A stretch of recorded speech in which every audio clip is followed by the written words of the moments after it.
हमारे व्यस्त जीवन में ईश्वर की आवाज। चालीसा काल, राख बुध, 2 मार्च 2022। हे मनुष्य, तू मिट्टी है और तू मिट्टी में मिल जाएगा। हे मनुष्य, तू राख है और आखिर में राख हो जाएगा। बाहरी सब राख है, मिट्टी है, शून्यता है। हे मनुष्य, आंतरिक में तू आत्मा है, चेतना है और चेतना की ऊंचाई आपको पाना है। गिटार, सितार व तबला ये ऐसे वाद्य हैं जिन्हें बजाने से पहले ट्यून करना पड़ता है। जब इन वाद्य यंत्रों को खींचकर, तानकर, ठोंककर, पीटकर ट्यून किया जाता है तो ये मधुर ताल और सुर छेड़ते हैं। चालीसे का समय राख बुध से शुरू होता है। राख का मतलब होता है खाक। राख यानी खाक, यानी कुछ नहीं। यह आखिरी पड़ाव है, दुनिया का आखिरी पड़ाव, बाहरी का आखिरी पड़ाव, सांसारिकता का आखिरी पड़ाव राख, खाक और शून्यता है। इसे हम अहंकार से जोड़कर देखते हैं, यानी अहंकार का विसर्जन। अहंकार ही सबसे बड़ी बाधा है। इसीलिए चालीसा काल में उपवास, परहेज और सतत प्रार्थना द्वारा हम अपने हृदय परिवर्तन और चिंतन और चेतना के लिए अपना कदम आध्यात्मिकता की ओर उठाते हैं। और इसके लिए यह चालीसा सर्वोत्तम समय है। यह कृपा का समय है। दवा की कड़वी घूंट पी करके अपने जीवन में परिवर्तन लाने का समय है।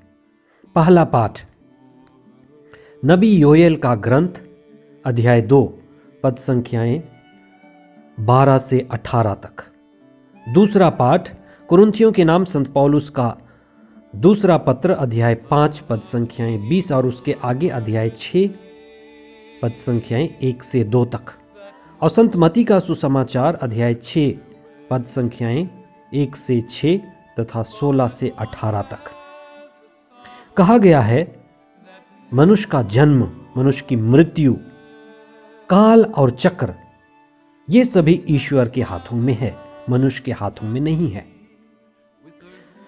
हम मनुष्य सभी जन्म से मृत्यु और मृत्यु से अनंत जीवन की ओर यात्रा कर रहे हैं।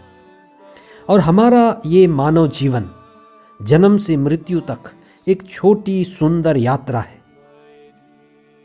हमारे वार्षिक पूजन पद्धति के समय ये चालीसा का काल एक विशेष महत्व रखता है।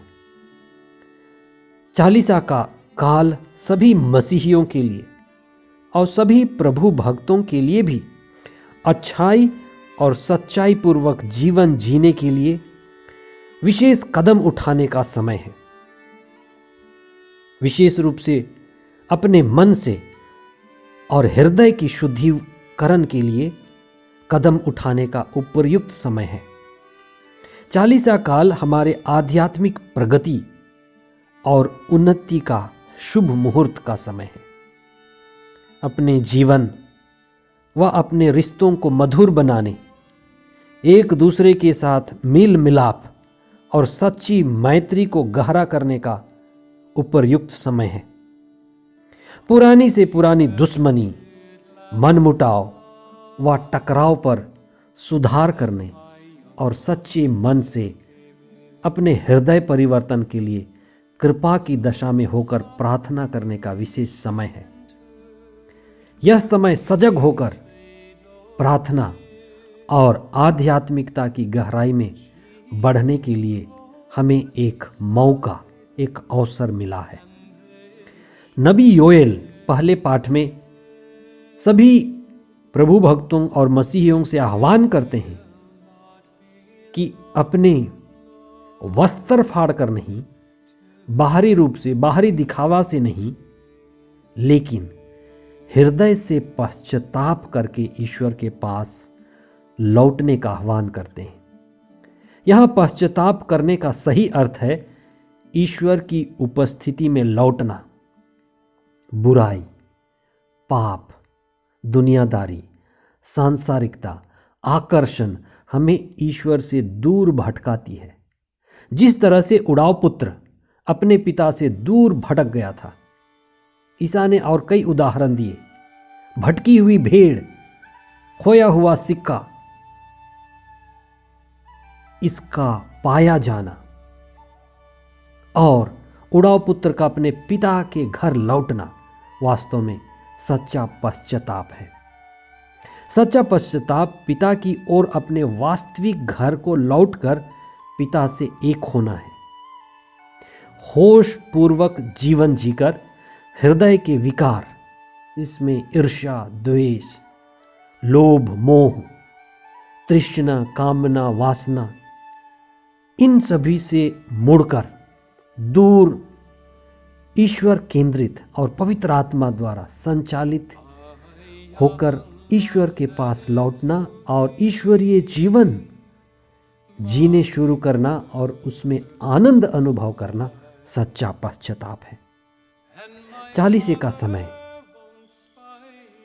ईश्वर की ओर लौटकर अपनी असली पहचान कि मैं ईश्वर का बेटा हूं, कि आप ईश्वर की बेटी हैं, इसको अनुभव करने का समय है।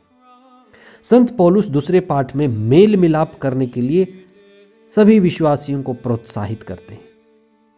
अच्छा काम अच्छे मुहूर्त में अच्छी तरह से संभव होता है। सब चीजों को करने का अपना अपना मुहूर्त है। 40 का समय आत्मचिंतन, आत्मशुद्धि और आत्मचेतना की ऊंचाई पाने का विशेष समय है।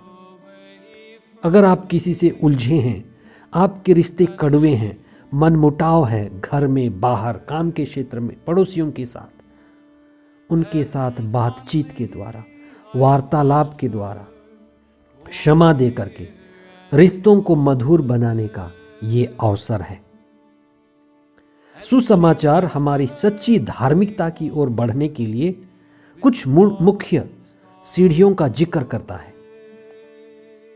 40 वास्तव में 40 दिनों की एक लंबी साधना है, जब हम मनन, ध्यान, चिंतन, प्रभु के वचनों को सुनकर धर्म ग्रंथ पाठ, उपवास, परहेज और सतत भक्ति और प्रार्थना के द्वारा ईश्वर से जुड़ते हैं और अपने इस बहुमूल्य समय का सदुपयोग करते हैं।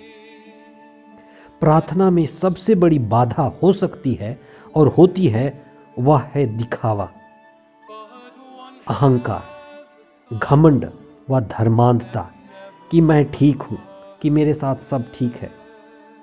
ईसा इसी से हमें बचने की सलाह देते हैं। आइए राख बुध के इस दिन 40 के शुरुआत में अपने लिए, अपने परिवार के लिए, अपने समुदाय और अपने लोगों के लिए हम विशेष प्रार्थना करें कि हम अपने हृदय को ईश्वर की ओर अभिमुख करें।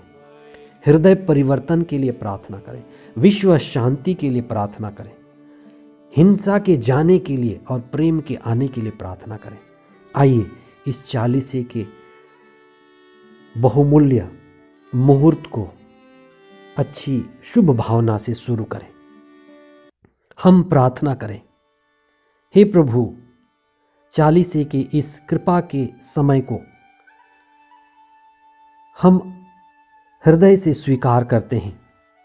इस शुभ मुहूर्त में हमारी भक्ति और भावना, सच्ची श्रद्धा और प्रार्थना को आशीर्वाद दीजिए। 40 दिनों को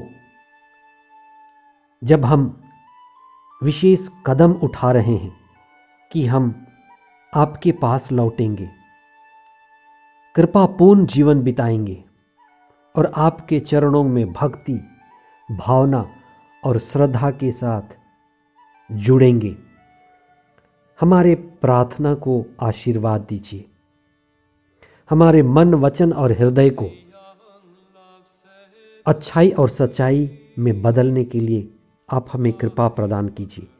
ये 40 दिन हमारे लिए आशीष और कृपा के दिन हों कि हम प्रभु यीशु के दुख भोग, मृत्यु और पुनरुत्थान द्वारा अपने ही दुख भोग, अपने संसार के दुख, तकलीफ, परेशानी, युद्ध, बीमारी और झंझटों को समझ सकें, इस पर विजय पाएं, अपने स्वार्थ और अहंकार पर विजय पाएं और आपके साथ जुड़ें और अपने आत्मा के सद्गुण, प्रेम, शांति, आनंद और पूर्णता का जीवन पाएं।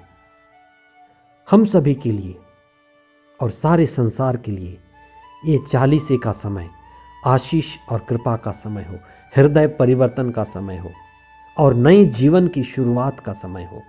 प्रभु ईश्वर हमें आशीर्वाद दे। प्रभु यीशु हमें कृपा प्रदान करें और पवित्र आत्मा हमें अपनी प्रज्ञा से भर दे। ये प्रार्थना हम करते हैं हमारे प्रभु ख्रिस्त के द्वारा, आमीन। 40 का ये समय आप सभी के लिए आशीष और कृपा का समय हो। आमीन।